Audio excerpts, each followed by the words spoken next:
damit heiße ich Sie ganz herzlich willkommen heute zur Hegelpreis Verleihung 2024 hier im Stuttgarter Rathaus. Erstmal möchte ich ganz herzlich begrüßen, a very warm welcome to Professor Dr. Orlando Patterson. Professor Patterson ist der Träger des Hegelpreises 2024, der nachher von Oberbürgermeister Dr. Nopper den Preis heute überreicht bekommen wird. Darüber hinaus möchte ich gerne begrüßen die Auswahljury für den Hegel-Preis. Das ist einmal Professor Dr. Christoph Menke, der auch die Laudatio halten wird von der Goethe-Universität in Frankfurt. Dr. Amrei Bar, Juniorprofessorin für Philosophie am Institut für Philosophie der Universität Stuttgart. Professor Dr. Dina Emunds, Präsidentin der Internationalen Hegel-Vereinigung und Professorin für Geschichte der Philosophie am Institut für Philosophie der Freien Universität Berlin. Jürgen Kaube, Mit-Herausgeber der Frankfurter Allgemeinen Zeitung und dort zuständig für das Feuilleton. Sowie Stefan Urbat, ehemaliges Mitglied des Gemeinderats und in dieser Funktion Anfang des Jahres ebenfalls Mitglied der Hegelpreis-Jury 2024. Ja, des Weiteren freuen wir uns sehr, dass heute der VertreterInnen aus dem Gemeinderat mit dabei sind. Einmal Afina Albrecht, Manja Reinhold, Thomas Rospacher, Laura Halding-Hoppenheit und aus dem Jugendgemeinderat Matevos Mebratu.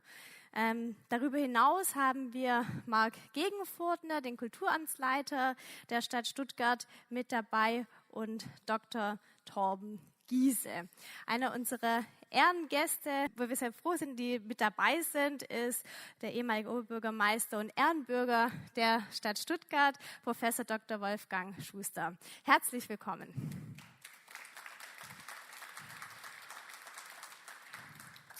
Damit endet die Liste aber noch nicht. Wir haben noch ein paar Ehrengäste, die ich gerne persönlich begrüßen möchte. Das ist einmal Dr. Anne Fleckstein, die Direktorin der Akademie Schloss Solitude, Professor Axel Köhler, der Rektor der Hochschule für Musik und Theater hier in Stuttgart und natürlich unsere Pianistin Hannah Joy, die uns heute musikalisch durch den Abend begleiten wird. Herzlich willkommen.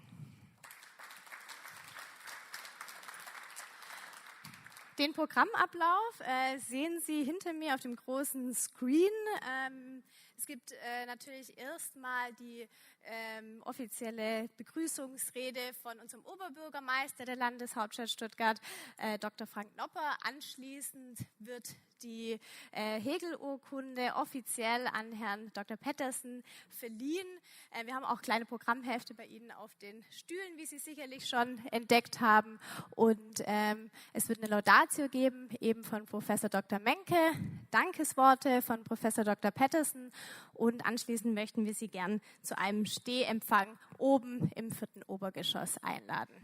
Genau, die musikalische Begleitung, wie gesagt, ist heute von Hannah Joy und mein Name ist Elena Keifel. Ich bin die Leitung des Museum Hegel-Haus und darf Sie heute durch den Abend führen, was mir eine große Freude ist. Der Hegelpreis, ganz kurz, wird seit 1967 von der Landeshauptstadt Stuttgart verliehen und ja, uns ist es eine große Freude, dass das Museum Hegel-Haus in diesem Jahr erstmals die Ausrichtung dieses bedeutenden Preises mitgestalten darf. Der Geburtsort von Georg Wilhelm Friedrich Hegel und somit auch das Museum Hegel-Haus liegt nur 200 Meter entfernt, praktisch direkt um die Ecke hier vom Rathaus.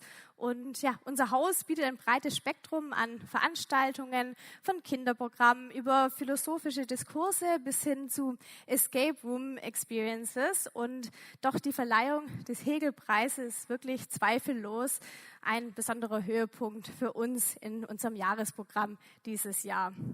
Wir sind zudem besonders begeistert, dass mit der Auszeichnung von Professor Dr. Orlando Patterson als Hegelpreisträger der Hegelpreis über eine eurozentristische Perspektive hinaus erweitert wird und was den Diskurs natürlich für uns im Museum Hegel-Haus auf bemerkenswerte Art und Weise bereichert.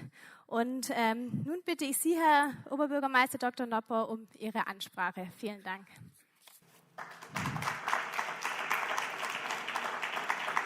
Ja, verehrter Herr Hegel-Preisträger des Jahres 2024, Professor Orlando Patterson, geschätzte Frau Präsidentin der Internationalen Hegel-Vereinigung und Vorsitzende der Fachjury zur Verleihung des Hegelpreises, Professorin Dina Emmons, mitsamt allen Hegelpreis-Jurorinnen und Hegelpreis-Juroren, sehr geehrte Frau Elena Keifel als Leiterin des Museums Hegel-Haus, das die Hegelpreis-Verleihung maßgeblich organisiert hat, werter Herr Laudator, Professor Christoph Menke, liebe Hegelianerinnen und Hegelianer, meine sehr geehrten Damen und Herren. Stuttgart ist Hegelstadt. Stuttgart ist nicht nur Geburts- und Heimatstadt des Weltphilosophen Georg Wilhelm Friedrich Hegel. Stuttgart hat auch ein Hegel-Haus, eine Hegelstraße, ein Hegelplatz, ein Hegel-Gymnasium mitsamt Hegel-Halle und mitsamt Hegel-Sportplatz, einen Hegel-Saal, eine Hegel-Statue, eine Hegel-Büste, ein Gourmet-Restaurant Hegel 1, ein Hegel-Café und vor allem, liebe Gäste, vergibt die Landeshauptstadt Stuttgart alle 3 Jahre den im Jahr 1967 gestifteten und mit 12.000 € dotierten Hegelpreis, der einer der weltweit bedeutendsten Preise für Philosophie und Geisteswissenschaften ist. Hegel ist aber in Stuttgart nicht nur omnipräsent. Hegels Denken hat nach Einschätzung des unvergessenen Stuttgarter Oberbürgermeisters Manfred Rommel tief im Volkscharakter der Schwaben gewurzelt. Dieser schwäbische Volkscharakter ist wie Hegel dialektisch und widerspruchsvoll. Gewisse Volksweisheiten, gerade auch im Bereich der Kulinarik, deuten auf Materialismus hin. Zum Beispiel die Volksweisheit, besser Wurst im Sack als Feder auf dem Hut. Die beliebte schwäbische Formulierung, so ist na auch wieder, erlaubt es, auf das glücklichste Gegenteiliges miteinander zu verbinden. Bei uns ist man nicht auf eine Meinung beschränkt, sondern man darf gleich mehrere haben. Dies macht jedem Politiker in Württemberg, auch jedem Kommunalpolitiker in Stuttgart das Leben etwas leichter. Die Beziehung zu seiner Geburts- und Vaterstadt hielt Hegel übrigens auch durch regelmäßige Lieferungen von schwäbischem Wein aufrecht, die ihm möglicherweise nicht nur das Philosophieren erleichterten, sondern ihm womöglich sogar den hegelschen Weltgeist eingaben. Der hegelische Weltgeist ist also offenbar gerade auch ein schwäbischer Weltgeist. Und nicht zuletzt hielt Hegel seine Vorlesungen im schönsten aller deutschen Dialekte in Stuttgarter Honoratiorenschwäbisch. Wahrscheinlich war er auch deswegen ein ganz besonders beliebter Professor. Der Träger des Hegelpreises 2024, Orlando Patterson, hat sich in seinen Publikationen und Vorlesungen immer wieder mit Hegel auseinandergesetzt. So zitiert er in seinem Hauptwerk Slavery and Social Death einen Satz aus Hegels Phänomenologie in seinem für Januar 2025 angekündigten neuen Werk Enslavement, Past and Present erweist er Hegel gleich zu Beginn seine Referenz. Und er zitiert einen Satz Hegels aus seinen geschichtsphilosophischen Vorlesungen. Doch damit nicht genug. Orlando Patterson hat auch viele Gemeinsamkeiten mit Hegel. Beide, Hegel und Patterson, sind stark in ihrer Entwicklung und Bildung von ihren Müttern geprägt und gefördert worden. Hegels Mutter motivierte ihn zum Lesen und zum Erlernen von Fremdsprachen. Pattersons Mutter wollte ihrem einzigen Kind möglichst viele Chancen eröffnen, weswegen Orlando Patterson in einem Interview einmal sagte, I was her project. Beide haben glanzvolle akademische Karrieren absolviert. Hegel als Professor für Philosophie in Heidelberg und Berlin, von wo aus er seine bis heute anhaltende weltweite Wirkung entfaltete. und Orlando Patterson als Professor für Soziologie an der Harvard University, einer der berühmtesten und angesehensten Universitäten der Welt. Wie Hegel ist Orlando Patterson nicht nur an der akademischen Welt interessiert, sondern er hat auch ein journalistisches Talent. Hegel war in Bamberg zunächst Redakteur, dann Chefredakteur einer Tageszeitung. Auch Orlando Patterson hat journalistisch gearbeitet und ist bis heute immer wieder für die New York Times und für die Washington Post tätig. Orlando Patterson war überdies im politischen Umfeld tätig, in den Jahren von 1972 bis 1980 als sozialpolitischer Berater des jamaikanischen Präsidenten Michael Manley und initiierte als sozialpolitischer Berater Programme gegen die Armut in den jamaikanischen Städten. Und er hat im Unterschied zu Hegel auch Romane geschrieben, sogar 3 an der Zahl. Die diesjährige Preisverleihung ist die 19. Preisverleihung in der großen und langen Geschichte des Hegelpreises. Orlando Patterson ist der erste Jamaikaner und der 4. US-Amerikaner, der ihn erhält.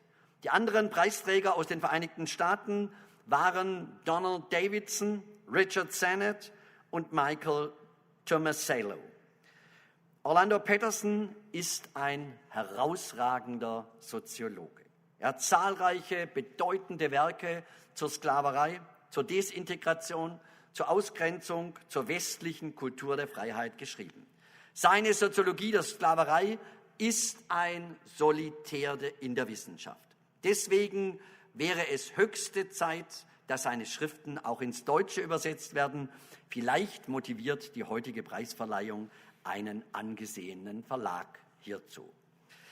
In den Vereinigten Staaten, meine sehr geehrten Damen und Herren, spielt Hegels Philosophie durchaus eine wichtige Rolle. An verschiedenen Orten, an verschiedenen Universitäten wird intensiv zu ihm geforscht. Hegel sei ein deutscher Exportschlager, schreibt der Hegel-Biograf Klaus Viehweg von der Universität Jena. Und ich füge hinzu, Hegel ist in den Vereinigten Staaten nicht nur ein deutscher Exportschlager, sondern vor allem auch ein Stuttgarter Exportschlager wie Porsche und Mercedes. Hegel hat mit seiner Philosophie zudem auch amerikanische Politiker inspiriert. Unter anderem Martin Luther King hat sich nachweislich mit Hegel befasst. Hegels Begriff von positiver Freiheit hat ihn inspiriert. Die politische Teilhabe der schwarzen Bevölkerung, das Ende der Segregation und der Diskriminierung zu fordern. In seinen Memoiren schreibt er, das Studium der Hegelschen Philosophie an der Boston University habe auch seine Philosophie der Gewaltlosigkeit geprägt. Allerdings haben sich auch Politiker und Historiker, die für die Trennung von Schwarzen und Weißen eintraten, auf Hegel berufen. Um das Jahr 1900 herum war es an amerikanischen Universitäten und nicht nur dort gang und gäbe, unter Berufung auf Hegel Afrika und die Afrikaner von menschlicher Freiheit auszuschließen. Hegel vertritt aber auch die Auffassung, dass es Herrschaft und Unterdrückung nur dort gibt, wo das Bewusstsein für Freiheit noch nicht genügend herausgebildet ist. Deshalb sei es die Aufgabe, das Freiheitsbedürfnis der Menschen zu wecken. Hegels Denken ist in der Tat dialektisch und widersprüchlich. Sein Kernsatz lautet, alles, was ist, ist vernünftig. Hegel selbst und ein Teil seiner Schüler verstanden darunter die Billigung des Bestehenden in seiner natürlich fortschreitenden Bewegung. Andere, wie etwa Feuerbach, aber auch vor allem Karl Marx und Ferdinand Lassalle, zogen den entgegengesetzten Schluss, alles, was nicht vernünftig ist, hat kein Recht zu bestehen. Von Hegel können wir Kommunalpolitiker im Übrigen lernen, dass der Streit zwischen These und Antithese produktiv sein kann und zu konstruktiven Lösungen zur, wie Hegel es nannte, Synthese führen kann. Die Synthese in der Kommunalpolitik ist der pragmatische und faire Kompromiss als Motor des politischen Voranschreitens auf örtlicher Ebene. Meine sehr geehrten Damen und Herren, Hegel ist offenbar auch ein Überlebenskünstler. Seine Statue am Stuttgarter Rathaus hat im Unterschied zu denjenigen von Friedrich Schiller, von Ludwig Uhland und von Johannes Kepler den Krieg überlebt. Man kann Hegels Statue von diesem Sitzungssaal, vom großen Sitzungssaal aus betrachten. Sie ruht, die Statue Hegels, ruht auf einer steinernen Eule, dem Symbol für Weisheit. Das hat der Stuttgarter Stadtverwaltung fast immer und den Stuttgarter Gemeinderat zumindest in der Regel zu weisen Entscheidungen geführt.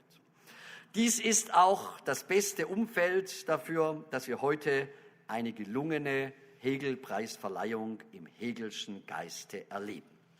Es ist mir eine Ehre und Freude, Ihnen, verehrter Herr Professor Orlando Patterson, heute für Ihre herausragenden und außerordentlichen Leistungen und Verdienste um die Geisteswissenschaften den Hegelpreis 2024 der Landeshauptstadt Stuttgart überreichen zu dürfen. In diesem Sinne gratuliere ich unserem neuen und strahlenden Hegelpreisträger in Hegels stolzer Geburtsstadt ganz herzlich und in aller Form zum Hegelpreis 2024.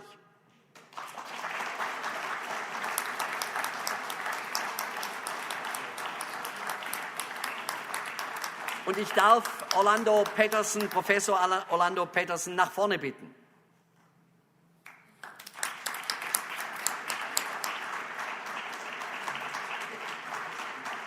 Ja, ich darf die Urkunde verlesen. Landeshauptstadt Stuttgart.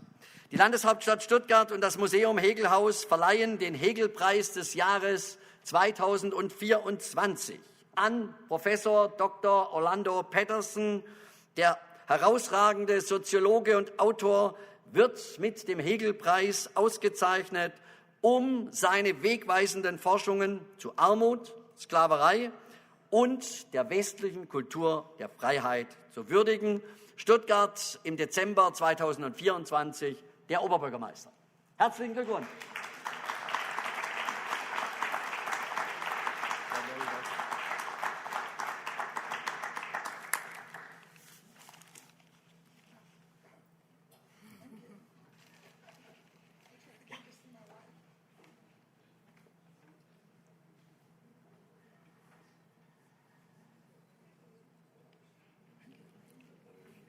Ich habe Orlando Patterson übrigens gerade gesagt, he doesn't look like 84, he looks like 48. Mary. Ja.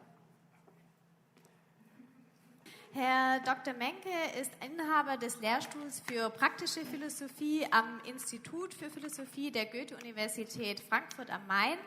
Seine akademische Laufbahn begann mit einer Promotion im Jahr 1987 an der Universität Konstanz, wo er sich mit einer wegweisenden Arbeit zur Ästhetik nach Adorno und Derrida profilierte. 1995 habilitierte er sich an der Freien Universität Berlin. Nach Stationen als Associate Professor an der renommierten New School for Social Research in New York und als Professor an der Universität Potsdam wurde er schließlich nach Frankfurt berufen. Seine Arbeitsschwerpunkte liegen in der politischen und in der Rechtsphilosophie sowie der Ästhetik. Zudem ist Herr Dr. Menke Mitglied der Fachjury des Hegelpreises 2024, eine Aufgabe, die seine Expertise und sein Engagement für die Philosophie eindrucksvoll unterstreicht. Lieber Herr Professor Dr. Menke, wir freuen uns sehr auf Ihre Ansprache und heißen Sie herzlich willkommen.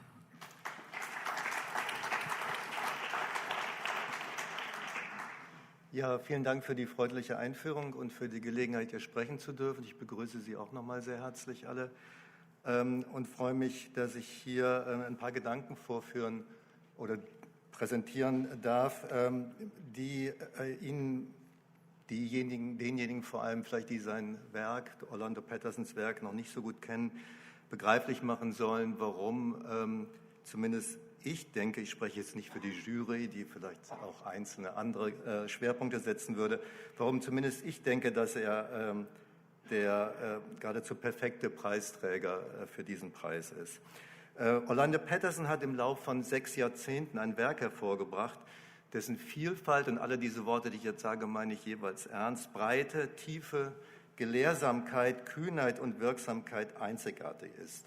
Ich muss es nicht nochmal auffächern, Herr Dr. Nopper hat uns schon die 3 Hauptfacetten dieses Werk noch einmal in Erinnerung gerufen. Es ist zuerst stehen hier auch biografisch zuerst 3 Romane aus den 1960er Jahren, die eine wichtige Rolle spielen in der jamaikanischen und karibischen Literaturtradition.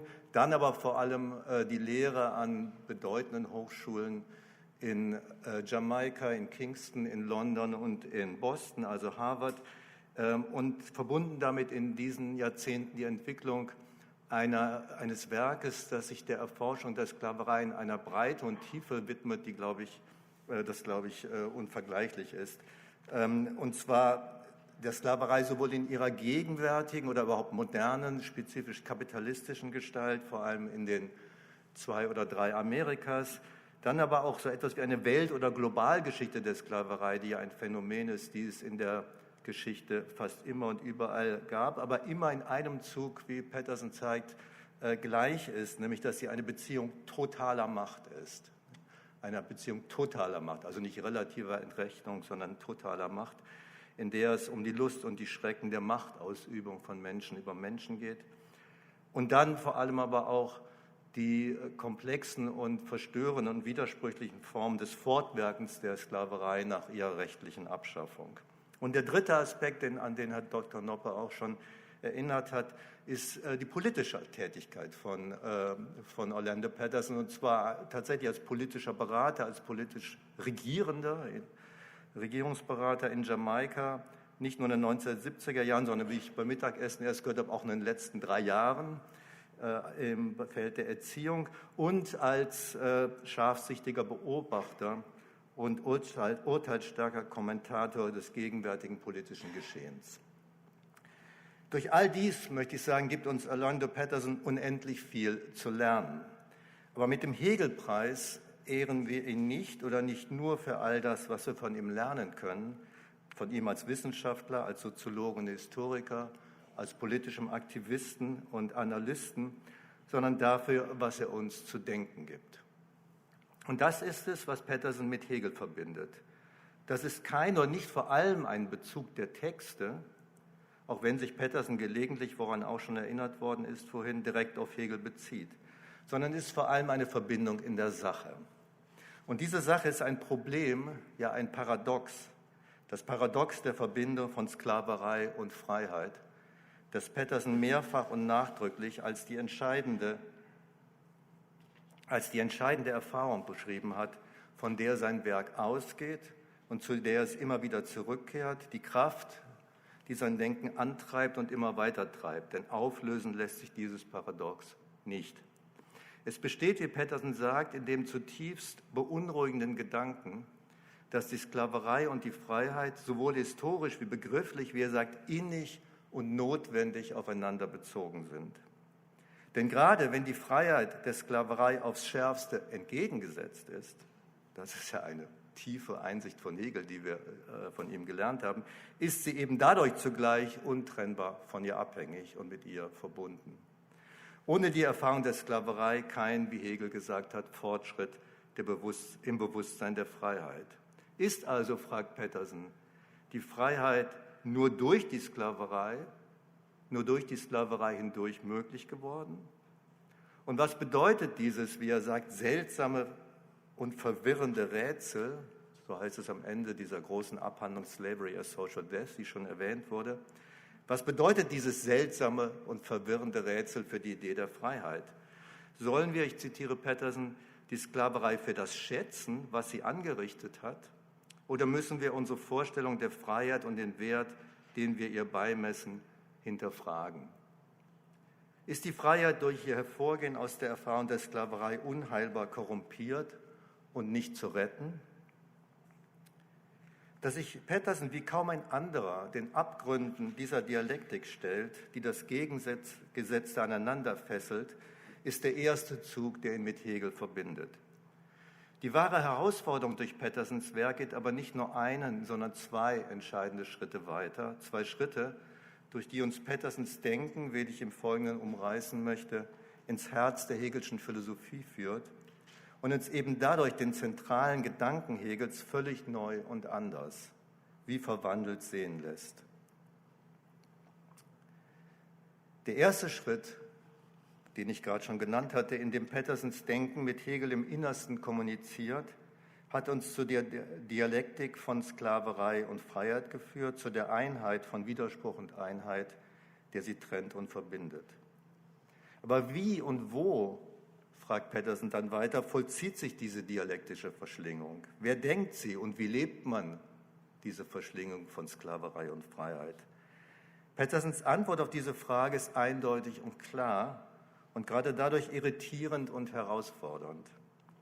Die Dialektik von Sklaverei und Freiheit ist der Herzschlag desjenigen Geistes, den Petersen in Übersetzung von Max Weber den des Westens nennt.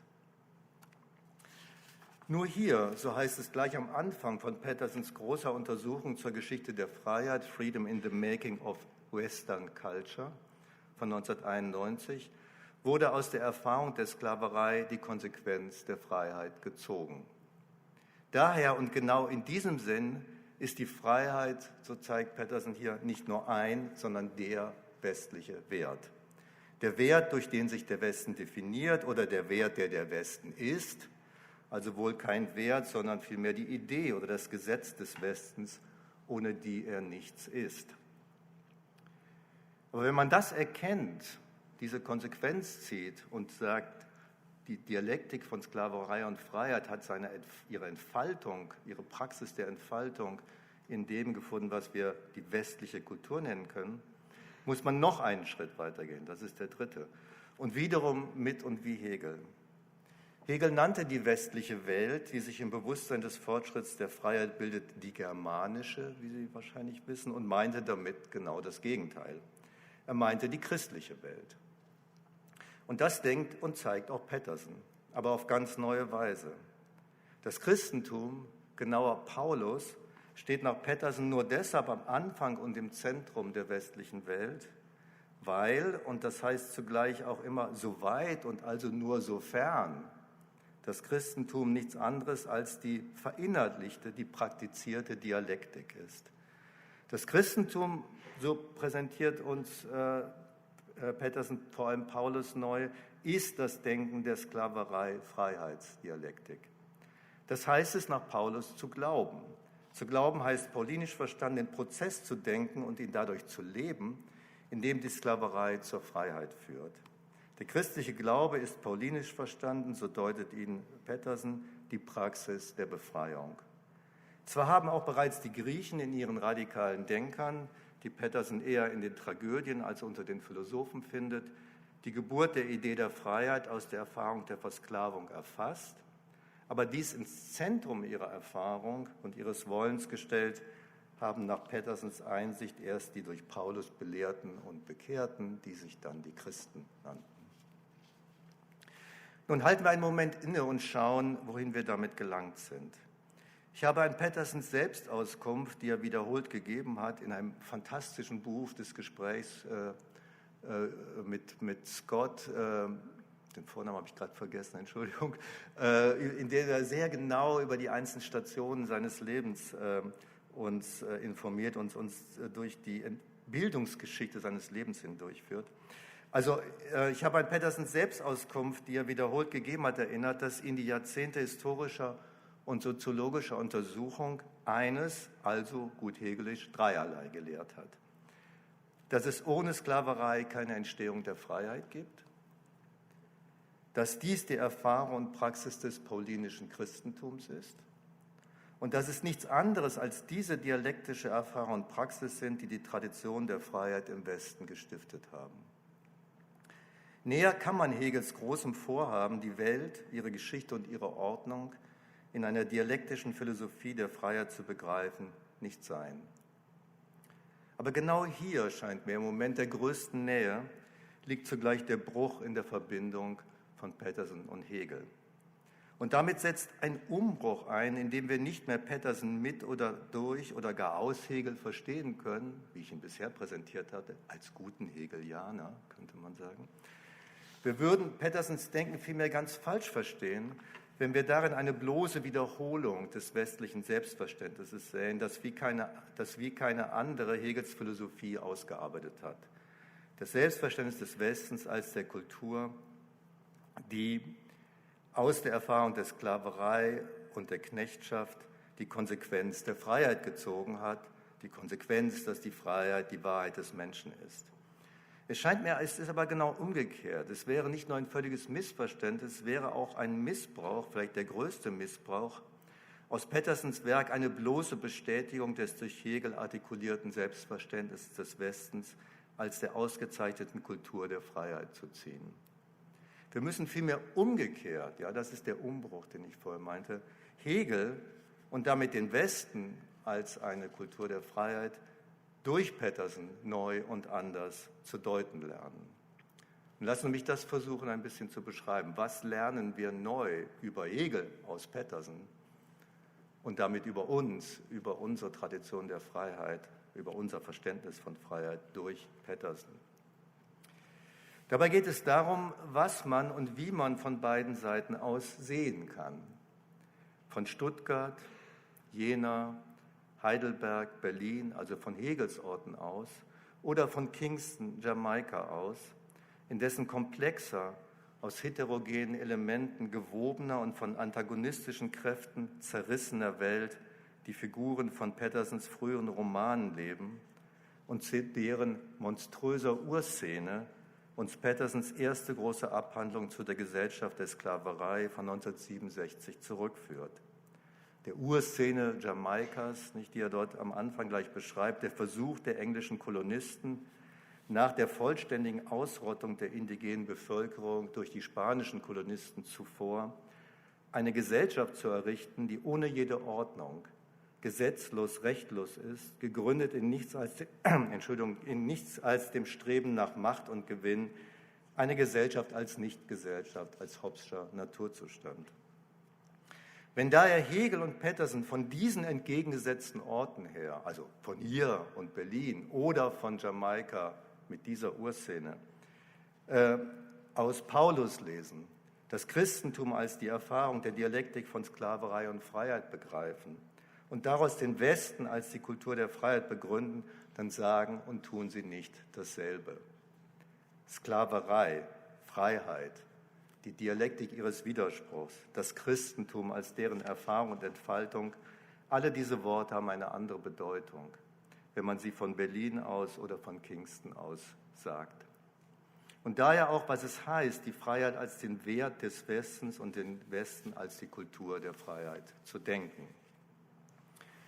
Das betrifft unmittelbar die Verschlingung von Sklaverei und Freiheit.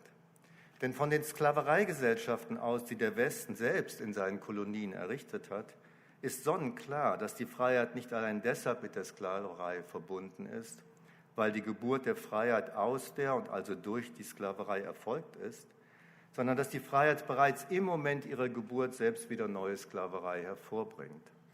Die Versklavung und Knechtung der anderen, die dann die Unfreien heißen, und in anderer Form.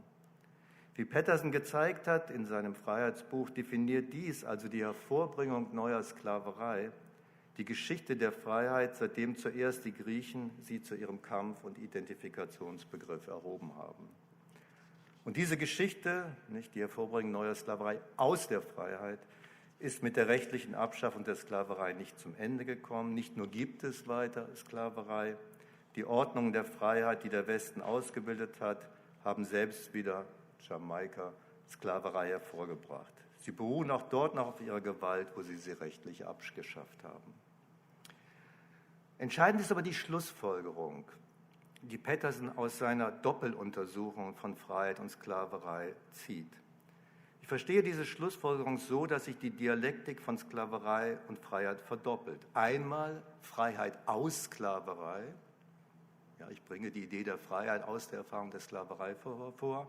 Einmal Sklaverei durch Freiheit. Freiheit selbst bringt Sklaverei hervor. Dass sich die Dialektik von Sklaverei und Freiheit durch ihre Verdopplung nicht auflöst, sondern vertieft und radikalisiert, bis zum Paradox zuspitzt. Dadurch setzt sich Petersen zwischen die Stühle, er widerspricht beiden Seiten. Ebenso denjenigen, die die Freiheit, weil sie in neue Sklaverei geführt hat, als bloß westliche Erfindung, wie sie nennen, aufgeben wollen. Wie aber auch denjenigen auf der anderen Seite, die meinen, der Westen erweise gerade darin wieder einmal seine Überlegenheit, dass er sich diese Einsicht selbstkritisch, wie wir dann gerne sagen, zueignen könne. Petersens Schlussfolgerung besagt gegenüber, und damit meine ich gegen beide diese Seiten, die die Freiheit aufgeben wollen und die den Westen die Selbstkritik als eigene Leistung zutrauen, dass wir die Hervorbringung der Sklaverei durch die Freiheit und die Geburt der Freiheit aus der Sklaverei zusammendenken müssen. Nun, aber wie können wir das? Kann man das überhaupt? Ich denke nur so, dass wir an den Anfang zurückkehren, dass wir die Freiheit noch einmal hervorbringen, aber diesmal aus der Erfahrung der Sklaverei, in die die Freiheit selbst uns beim ersten Mal geführt hat. Es geht also um eine Wiedergeburt oder eine zweite Geburt der Freiheit aus der Erfahrung ihrer selbstgemachten Sklaverei. So wie Petersen in seinem ersten Roman The Children of Sisyphus beschrieben hat, wie das Christentum am kolonialen Rand der Herrschaft, die der Westen über die Erde auszudehnen versucht hat, für die Unterdrückten und Ausgebeuteten wieder zu der Praxis der Befreiung werden konnte, die es einmal war. Man kann daher auch sagen, dass durch und in Petersens Werk die westliche Idee der Freiheit, die wir dem Christentum verdanken, gerettet wird. Aber die Freiheit zu retten, so erkennen wir durch Petersens Werk zugleich, muss heißen, sie in sich zu teilen, sie vielleicht sogar zu spalten oder zu zerreißen. Oder vielmehr nicht sie zu zerreißen, sondern zu begreifen, dass die Freiheit in sich zerrissen ist. Und das ist es, was sich in aller Schärfe nur vom Rand der kolonialen Welt aussehen lässt, die auf der westlichen Idee der Freiheit errichtet wurde. Oder genauer, ich glaube, das beschreibt Petersens Ort besser, was vom Rand dieser Welt aus in ihre Zentren nach London, nach Boston getragen werden und mit ihren Mitteln, mit den Mitteln der westlichen Welt selbst, also der Wissenschaft und der Philosophie gedacht werden muss, so wie Petersen dies getan hat und tut. Wenn der Westen die Kultur der Freiheit ist, dann muss er um der Freiheit willen von seinem Rand her in sich geteilt, gegen sich gewendet werden. In dieser Einsicht, und ich komme zum Schluss, dass die Zerrissenheit der westlichen, christlichen Idee der Freiheit nicht ihr Tod, sondern ihre Wiedergeburt, nicht das Argument gegen sie, sondern für sie, nicht die Zerstörung, sondern die Rettung der Freiheit bedeutet, liegen vielleicht die größte Nähe und die größte Ferne von Petersens Werk zu Hegels Denken zugleich. Hegel hat einmal notiert, ein geflickter Strumpf besser als ein zerrissener, nicht so das Selbstbewusstsein. Was heißt das? Hegel dachte, besser ein zerrissenes Selbstbewusstsein als ein geflicktes, anders als bei Strümpfen. Das Selbstbewusstsein ist besser, es ist nur wahr, wenn es zerrissen ist. Petersens Denken lehrt, dass nur eine Freiheit, die zerrissen ist, weil sie das Hervorgehen der Freiheit aus der Sklaverei gegen sich selbst, gegen die Sklaverei, die aus ihr hervorgegangen ist, wendet, dass also nur eine sich gegen sich selbst wendende, in sich geteilte und zerrissene Freiheit wahr sein kann. Ich denke, das ist konsequenter, radikalisierter Hegel. Es ist aber eine Konsequenz, und das muss man dazu sagen, zu der Hegels Philosophie niemals von selbst gelangen konnte, ja, zu der man als Hegelianer alleine nicht kommt. Dazu braucht es die Erfahrung der von Hegel in Gedanken gefassten germanischen, westlichen, christlichen Welt von ihrem Rand her. Es braucht die Disziplin, das Wissen und den Mut, diese Erfahrung von außen in ihrem Inneren zur Erkenntnis zu bringen. Und ich denke, dafür brauchen wir das Werk von Orlando Petersen. Danke für Ihre Aufmerksamkeit. Jetzt darf ich Professor Dr. Patterson auf die Bühne bitten. Leider ist er heute etwas heiser und bat mich, dies zu entschuldigen. Once again, a very warm welcome. We are truly delighted to have you with us tonight, Professor Patterson. Please join us on stage.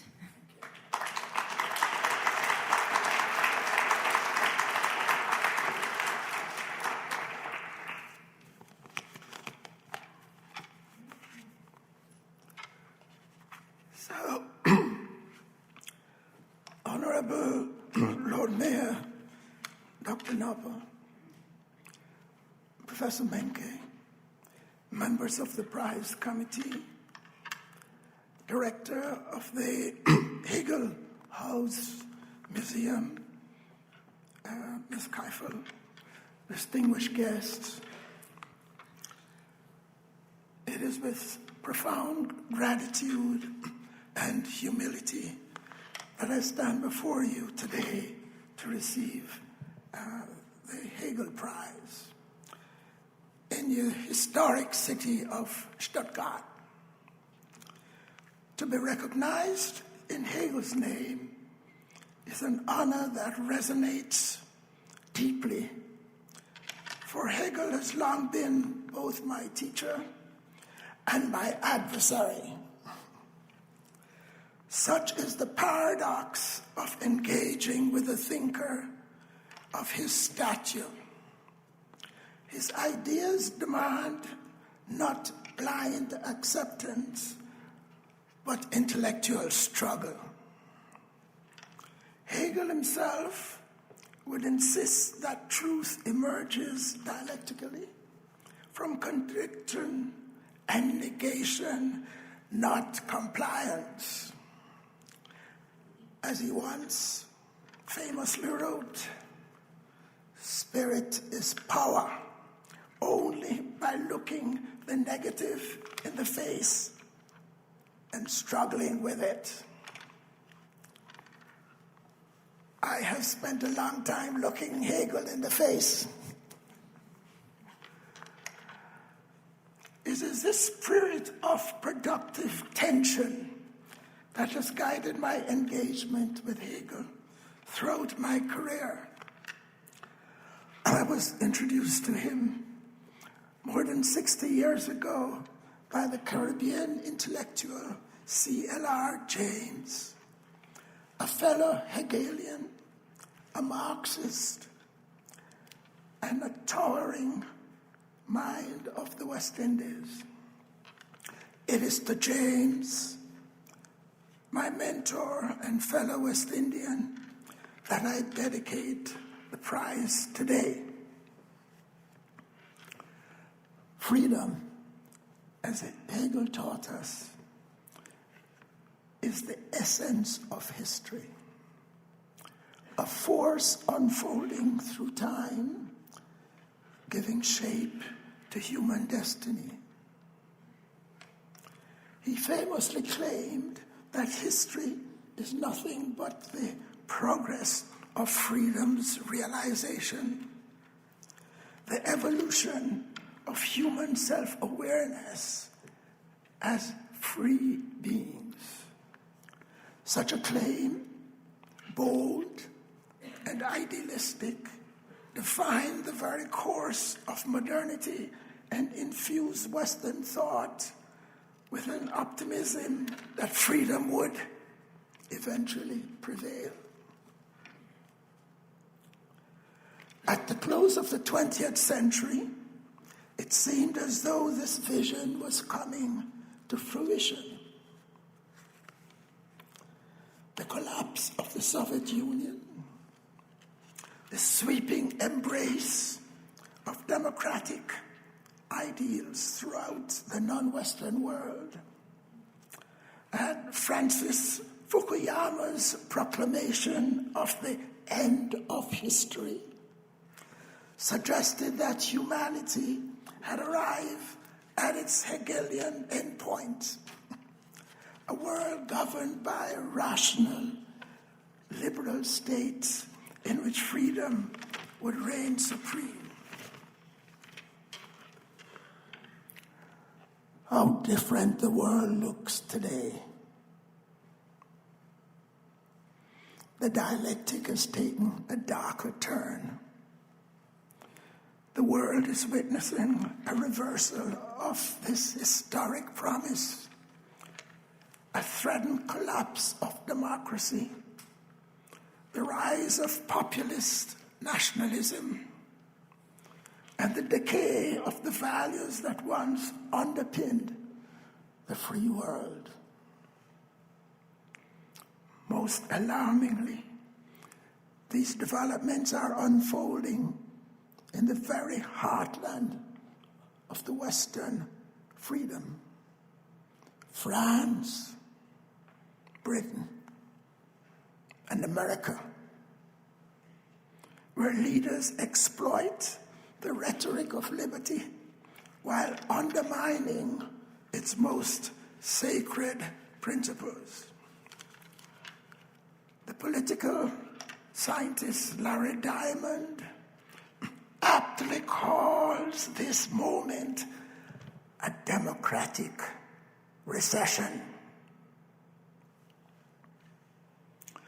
My task today is not to diagnose this decline,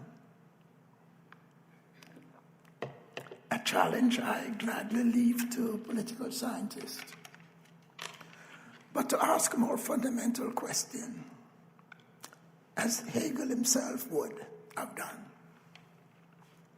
In the few minutes I have with you, I'd like to return to first principles, to revisit the origins, the nature, and meaning of freedom itself.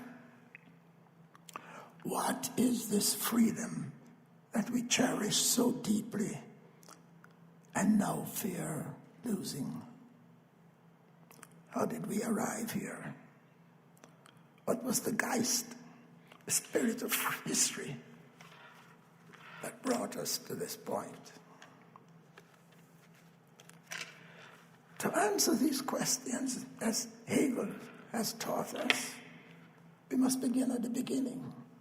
We must follow freedom's journey from its inception through its transformation to its current state of fragmentation. Freedom, I should begin, and here I differ from most philosophers who work on the subject, as did Hegel, is not an innate human aspiration. It's not. It was not a value universally produced by all peoples at all times. If it had been, we would find freedom celebrated in every culture throughout history. We do not. Until the middle of the 20th century, freedom remained almost entirely a Western ideal. To the extent that other cultures exhibit freedom, it was largely adopted from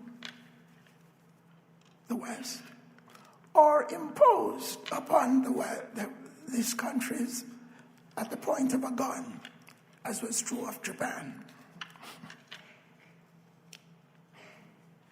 Why is this? Because, as Professor Menke has so kindly anticipated what I have to say and explained in great depth, freedom was born in opposition to its darkest antithesis, slavery. And I'm going to repeat some of what Professor Menke says, but I'm going to elaborate in some detail on the inner dynamics of what was generated by slavery. Without slavery, freedom as a cherished ideal would not have come into existence. The condition of slavery, its perverse degradation, its annihilation, its destruction of the enslaved person's humanity, created the yearning for freedom as liberation. As Hegel once wrote in one of his most remarkable insights, this comes from the lectures in the philosophy of history. Interestingly, in the latter half of the work discussing freedom among the Germans during the Middle Ages, he wrote, and this is one of my inspiring passages from Hegel. He wrote, "Mankind has liberated itself not so much from enslavement as through enslavement." Quite a remarkable passage.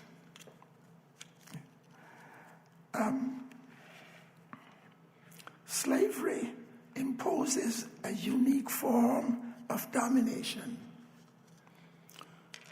The slaveholder, the master, holds absolute power over the life and death of the slave.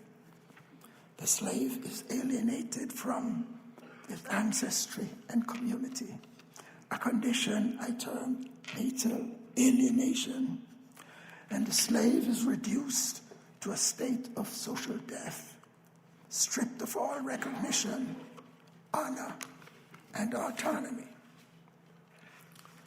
Hegel understood the existential implications of this condition. In the phenomenology of spirit, he makes the fear of death the central motif of the master-slave dialectic in the celebrated chapter 4 of that master work. The slave is subjected by the master's will, denied recognition as a human being. Yet out of this subjection emerges a profound contradiction. Not, as many commentators have argued, not really so much of recognition, but of motivation. A socially dead person lacks all motivation to serve well and to enrich the agent of his social death, obviously. To solve this problem, the enslaver exploits the one thing that the slave most desires: to escape the condition of his social death, to be reborn into social life, to reclaim his personhood. In this struggle for motivated worker and rebirth into social life, the first note of freedom is jointly constructed by master and slave. In the master's desire for a better slave worker, and in the slave desire to escape his death. Negative freedom is born in this desire, in this mutual desire. The freedom to be liberated from domination. We've come to call this negative freedom. But the dialectic of slavery creates another value. The master, in exercising absolute power over the slave, discovers a new ideal: the freedom to dominate, to impose one's will without constraint.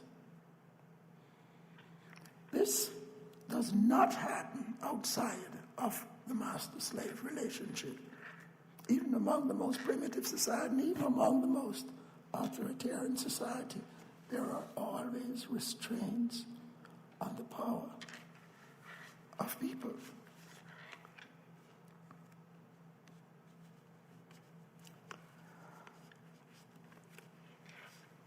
And it is this, in this experience of domination, that the second note of freedom is created. Positive freedom. The freedom to exercise power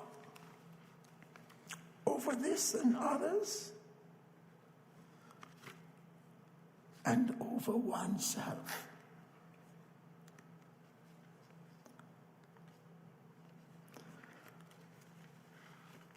Finally, the shadow of slavery rises the status of the free man, the native whose identity is defined in opposition to the enslaved outsider. Linguistically, this truth is embedded in the very origins of the word freedom. Its Indo-European root, and it's found in no other family of languages. Priya means beloved, belonging to a group whose members are not enslaved.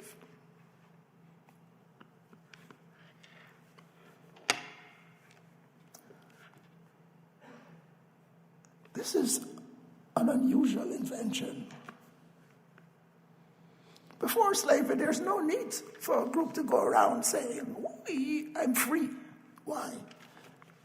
Only in the face of an enslaved group will one consider oneself a beloved community who are not slaves.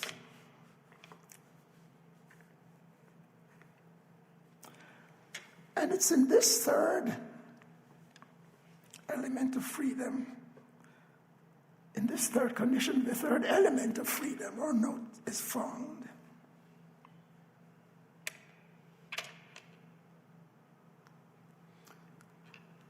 The freedom of being a member of a community, a citizen, part of a demos, as the Greek calls it. Democracy. Freedom then is not one thing, but is best seen as a chord, and I use this musical metaphor throughout my writings. A triadic harmony of three interwoven notes. Freedom as liberation from domination, the slave's freedom, if you like. Freedom as the power to act as one desires. Positive freedom. And freedom as a solidarity of collective belonging, which eventually evolved into the notion of citizenship, part of a demos. Now, we have a problem.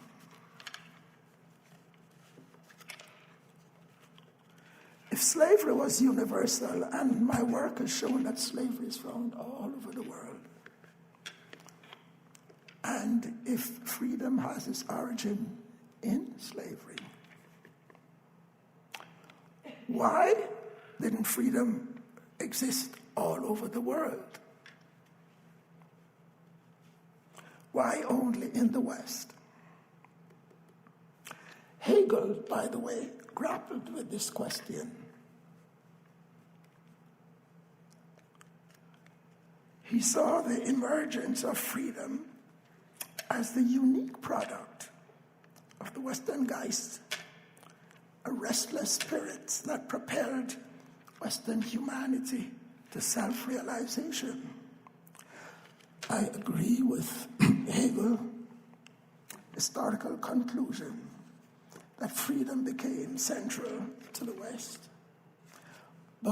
and that slavery was somehow implicated. But my explanation of how and why this happened differs from his own. And I can see him nodding. Okay, let's hear what you're about to say. That's what I like about him. Unlike Hegel, I do not see freedom emerging from some inner rational necessity or something innermost in human beings. And that's why I completely disagree with armchair philosophers who begin by assuming that, freedom is inherent, or, as John Locke liked to put it, written in the human heart. That's nonsense. It's not even written in the human heart of Eastern societies, or whatever other society you may want to look at outside of the rest.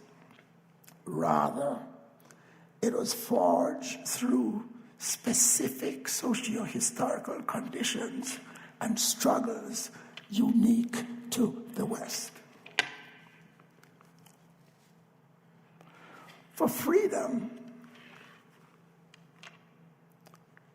originating in this condition of slavery, for it to become institutionalized as a shared value, a supreme value, three developments were necessary. Because think about it. Assuming that freedom was thought of, imagined in the slave condition, the very fact that it emerged in that condition would have condemned it to a lowly status. Okay? So three factors peculiar to the West accounts for the rise of this extraordinary value to prominence, to supremacy. One, a large population of slaves yearning for liberation. Two, the centrality of slavery to the economic and social life of the community, creating the need, the necessity for manumission on a large scale. And third, a social structure in which freed persons could carve out a space for themselves and participate in the life of the community.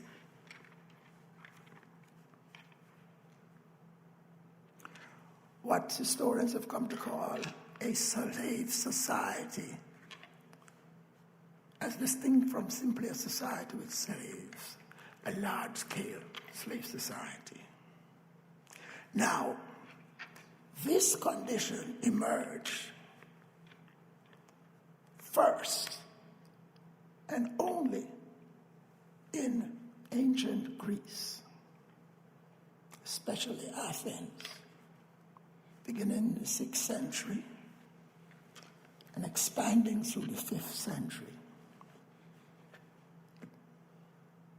So what I'm saying is that this is a unique historical experience in the West, which accounts for the peculiar fact that it's only in the West that one finds it. So here, the sociologist in me differs from the philosopher in Hegel. I'm seeing it as a social construction emerging from the fact that in only one time in human history did this peculiar combination of factors exist. And that was in great Athens. This is when the West began.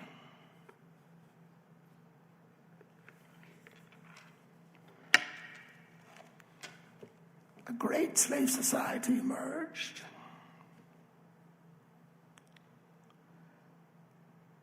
Sustaining its economy and creating a sharp division between the free and the enslaved. Out of this tension emerged the value of eleutheria, personal freedom, as a bond of solidarity among free men, defined in opposition to the slaves and the large body of freedmen.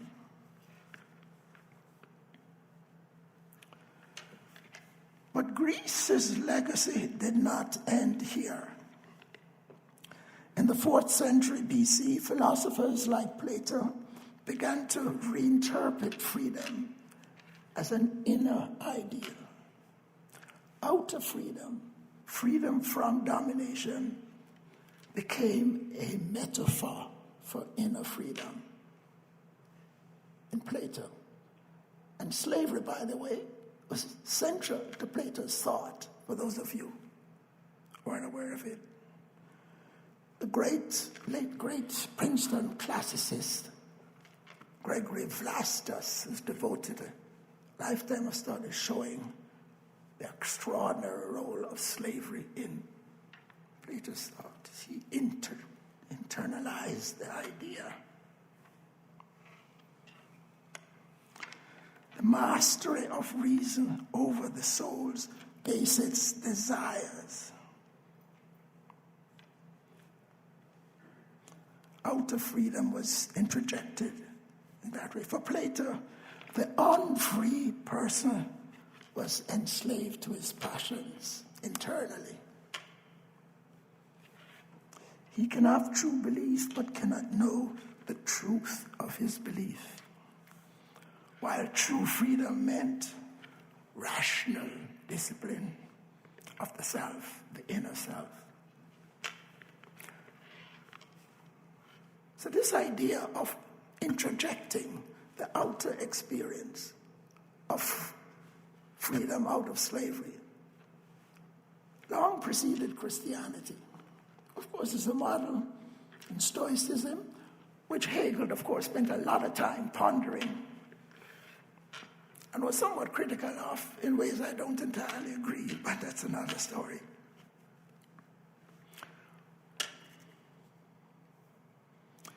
After the Greeks, there were two further great moments in the founding and institutionalization of freedom. One was the rise of ancient Rome, the supremacy. The other, the emergence within Rome of Pauline Christianity. The Roman Empire, the most vast and complex slave society in history, bigger, by the way, than anything in the United States, played a critical role in further institutionalizing freedom. By the height of the imperial Rome, the very concept of libertas, which is one of the most cherished terms in ancient Rome, and personal freedom. And the only meaning of libertas in Rome is not being a slave. It had become a cherished value, particularly among the large group of freed slaves and their descendants. And they attained great stature. The great Latin poet, Horace, was the son of an ex-slave. And he was proud of it, by the way. Unlike the Greeks, Roman freedmen were not ashamed of their former slave status. On the contrary, they celebrated their liberation. Tomb inscriptions proudly bore the marks of manumission, depicting freedom as the pinnacle of personal achievement. If you ever visit Italy, go off the beaten tracks, you'll find these monumental tombstones with these inscriptions all over Italy. And what are they saying? I was once a slave, and I had this fantastic experience. I became freed. Horace celebrated his great father. This is the greatest point in Latin, at least sonnets were. It's a major difference from Greece. For Rome's elite, meanwhile, freedom was inseparable from power. The freest man was the most powerful man, most notably the emperor himself. Thus, the Roman ideal of freedom fused its two central notes: freedom as personal autonomy and power, and freedom as personal autonomy and liberation, and freedom as the capacity to exercise dominion over others. The emperor, as the most powerful person, was the most free person. Freedmen, in turn, and what's fascinating about Rome was its extraordinary relationship that developed between freedmen and the emperor. Freedmen found their own place of power and recognition within the imperial system, particularly as priests in the Severi, Augustales, custodians of the emperor's cult. You find there an extraordinary symbiosis, if you like, the emperor's power protecting the freedman's negative power. The Roman Empire thus amplified and solidified freedom's cord, liberation from slavery, the exercise of power, and solidarity within the community. Significantly, unlike Greece, when the slave became a freedman, and this is quite extraordinary, he also became a citizen. It also created a socio-historical space for Christianity to flourish.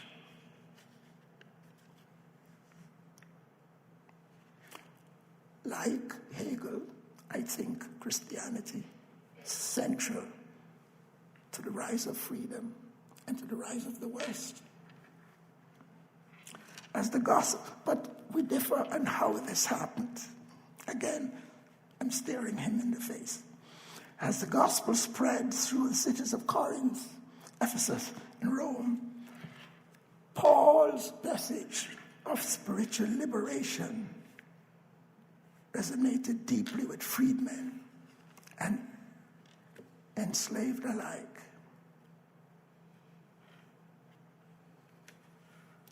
Indeed, as Professor Menke has mentioned, the Roman freedman's passion for negative freedom and its security in the worship, and it's virtually a worship, of the absolute freedom and power of the divine emperor were to become the model of Christian doctrine. Excuse me. Jesus of Nazareth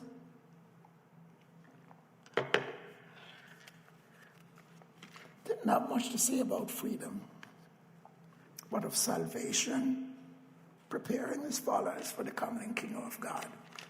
There's no mention of freedom in any of the extant sayings of Jesus. Yet, as Christianity spread throughout the Roman Empire, it absorbed and transformed the language of freedom. It was Paul, Christianity's second founder, the apostle to the Gentiles, who reinterpreted Jesus' message as a theology of freedom. Right there in the hotbed of secular freedom in Rome. Paul's brilliance, and he's without doubt the most important thinker in the Western world, smarter even than Hegel. His brilliance lay in his use of slavery, so pervasive in Rome, as a metaphor for spiritual bondage. Sin, Paul argued, was a form of slavery. To be saved was to be redeemed, a word rooted in the Latin redemptionem, meaning to buy back, to ransom out of slavery. It was as literal as that. Christ's death on the cross was the ultimate act of liberation, a divine manumission that freed humanity from the bondage of sin. For Paul, death was no longer an end, but a dialectical process. And it's fascinating, by the way. We don't read much of Hegel on Christianity, but it's really quite fascinating reading Hegel on the Christian doctrine. This was not especially the way he interpreted it, but I feel somehow that he sensed in a deep way something was going on. So this was a dialectical process for Paul, a passage into a new life. As he wrote in Romans, and this passage is so dialectical, I can't believe that it wasn't something that stirred Hegel. Because every time I read it, I think of Hegel. The death he died. He died to sin once and for all. But the life he lives to God. Now, what on earth could that mean? Except it's interpreted in an Hegelian sense. It's wonderful. In the letter to the Romans too, Paul interjected, and this is important, because not many historians of early Christianity have gone with this idea, but it's clearly there in the text. He interjected the freedman's principle that the freedom of salvation, liberation,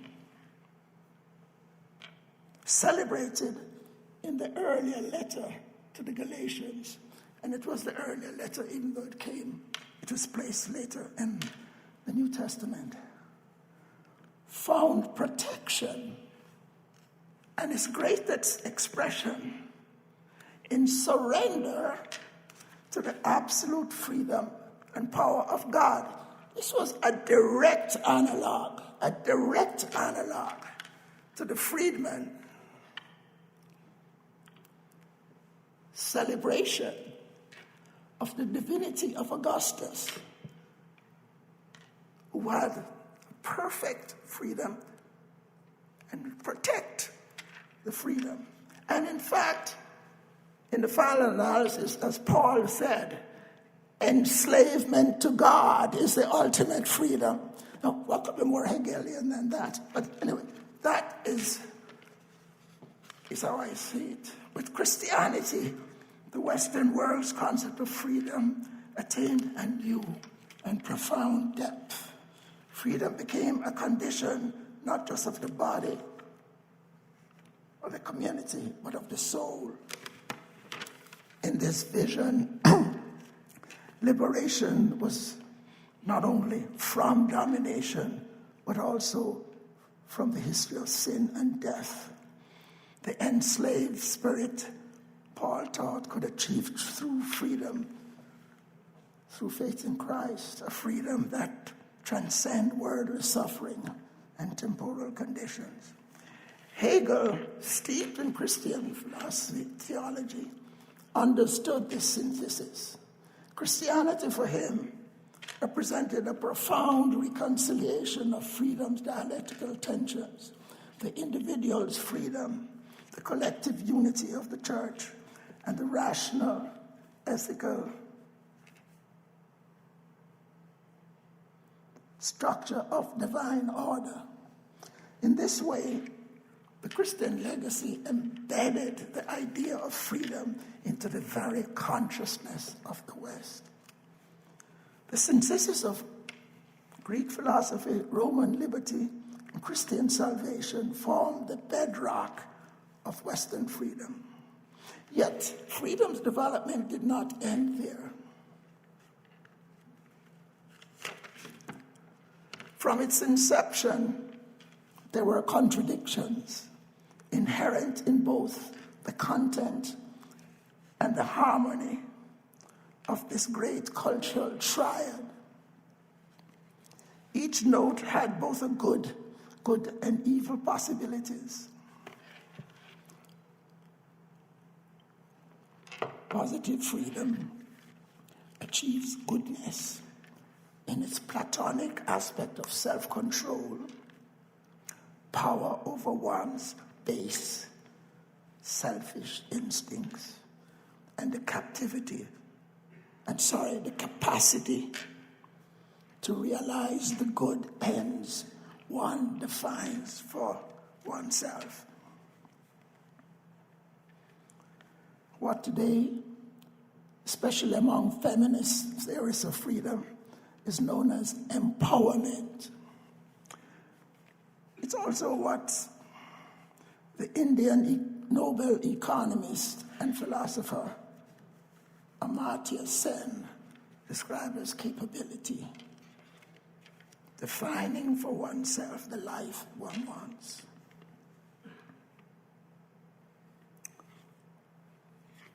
However, in freedom as power over others, we see the potential evil side of positive freedom.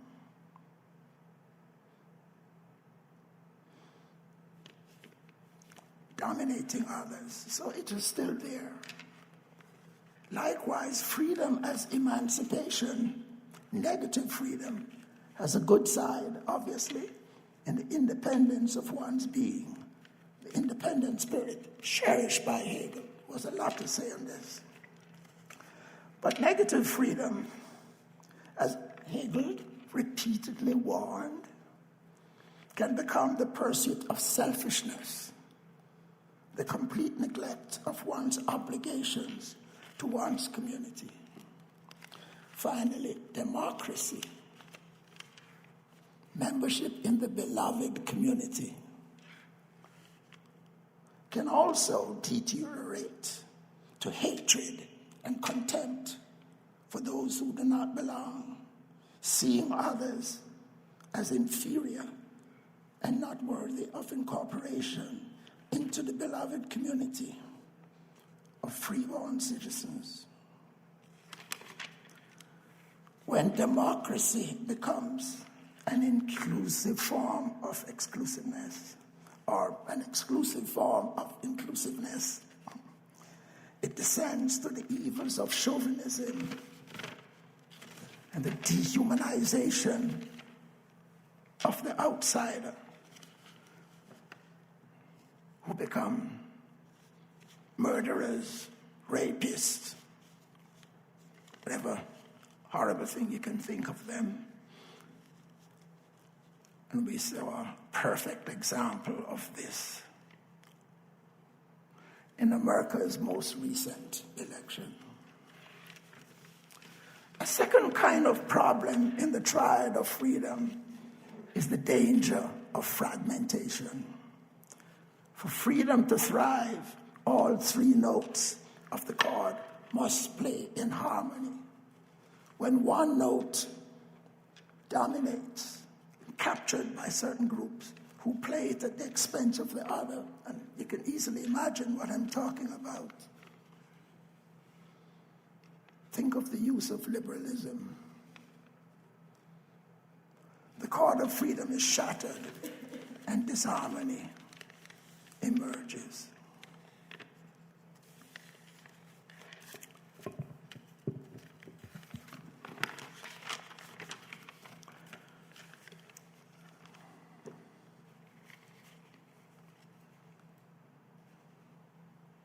During the Enlightenment, freedom underwent another profound transformation. Philosophers such as Locke, Rousseau, Kant secularized freedom, anchoring it in reason, natural rights, and the emerging ideals of modern democracy. The Enlightenment's emphasis on individual autonomy and self-determination laid the groundwork of modern liberalism and the revolutions that would shape the modern world, the American Revolution, the French Declaration of Rights, and so on.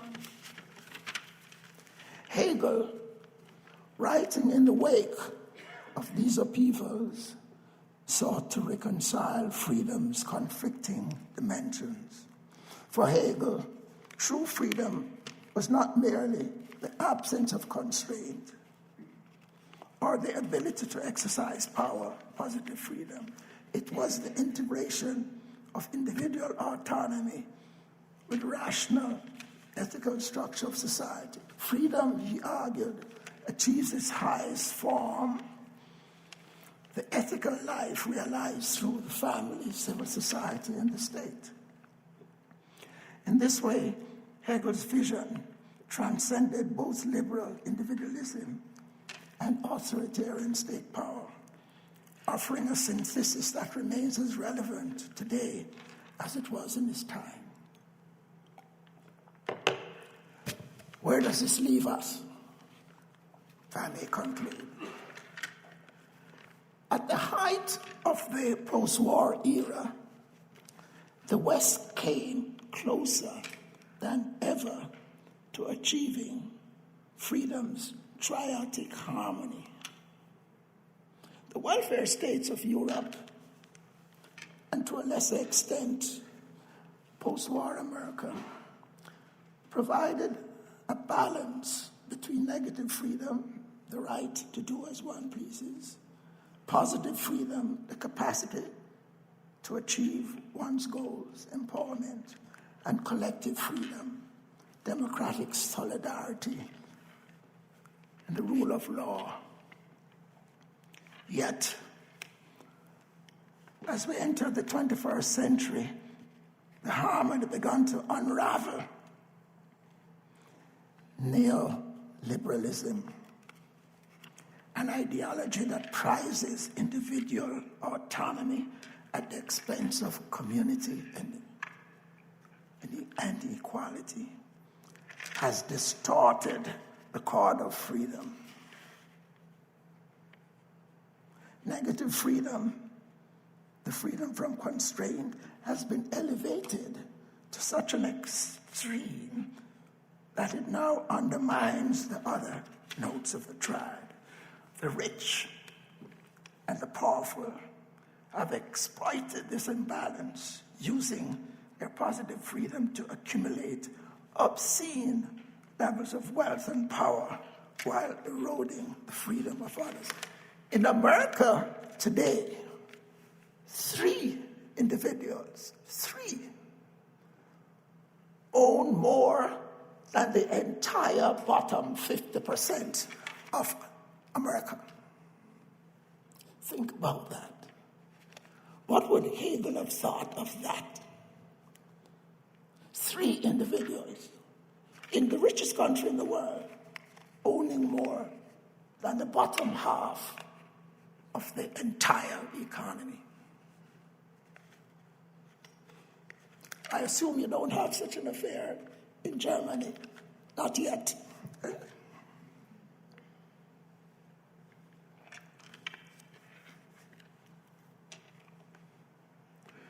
entire regions as a result of this extremely discordant rise of liberalism have been hollowed out, leaving communities, vast areas of America, impoverished and despairing. The result is not freedom but alienation for the working poor and for many in the middle classes, for those suffering from what has been called deaths of despair, as the number of suicides have increased exponentially in America, as the life expectancy of the richest country in the world has declined.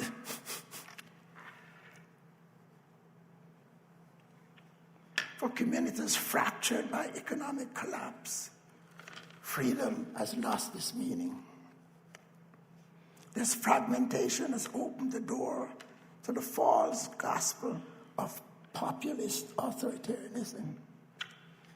Leaders promise to restore the beloved community, to reclaim the spirit of freedom, even as they erode the very institutions that make freedom possible. At this moment, we see the consequences of a freedom distorted and untethered from what Hegel felt was so fundamental, from its ethical foundation, a freedom divorced from responsibility, solidarity, and reason. Hegel would have been appalled by this state of affairs, appalled. For him, freedom is not the absence of obligations, as I mentioned, but the alignment of individual will with rational ethical principles, to repeat. And one cannot repeat that enough. True freedom, he taught, is self-determination, a freedom grounded in recognition of one's place within the larger rational order. It is also self-realization, the capacity to become fully oneself. So in a way, he was fully in tune with this triad, even though he didn't use that language. And finally, for him, it is reconciliation, the harmony between personal autonomy and societal obligation. What we face today, especially in that leader of the free world, the richest society in the history of the world, is the breakdown of this reconciliation, so central to Hegel's doctrine of freedom. Trust, as countless surveys by sociologists and political scientists have shown, trust in institutions have collapsed in America. The Supreme Court, the Congress, the presidency. Every survey shows people, less than 20% of people, having any trust in their institutions. Inequality has deepened. Communities have fractured under the weight of economic and cultural despair. And under such conditions, the ethical life, sittlich halt, becomes impossible. Honorable guests, honorable mayor, ladies and gentlemen, we stand at a crossroads. The story of freedom, as Hegel reminds us, is a story of struggle, of contradictions that demand resolution. Our task now is not to despair, but to act, to reclaim freedom's triadic harmony, to restore the balance between liberation, empowerment, and the solidarity of the demos, and to renew our commitment to this most sacred of Western values. Lord Mayor, Ladies and gentlemen, I thank you for this extraordinary honor and for the privilege of sharing these reflections with you today. May we, in the spirit of Hegel, commit ourselves to the work of freedom's renewal. Thank you.